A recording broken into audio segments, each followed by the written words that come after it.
বন্ধুরা, রাতে ঘুমানোর পর শয়তান আমাদের সাথে এমনটা করে আমি কোনোদিন ভেবেই দেখিনি। হাদিস নম্বর 1142 সহি বুখারীতে বলা আছে, বিশ্বনবী এরশাদ করেন, শয়তান মানুষের মাথার দিকে ঘুমানোর সময় 3টা চক্র লাগিয়ে দেয়। প্রত্যেকটা চক্রের মধ্যে তার একটা কুমন্ত্রণা থাকে।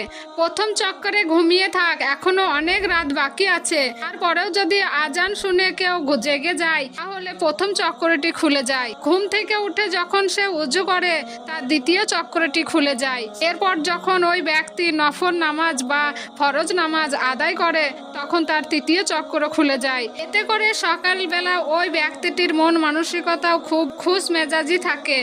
যদি কোনো ব্যক্তি এই কাজগুলো না করে তাহলে শয়তান তার যে 3টা চক্র লাগিয়েছিল সেইগুলো ও খোলে না এবং তার দিনের শুরুটাও খুব ভালো যায় না। আপনাদের মধ্যে কি এমন কেউ আছে যে এই চক্র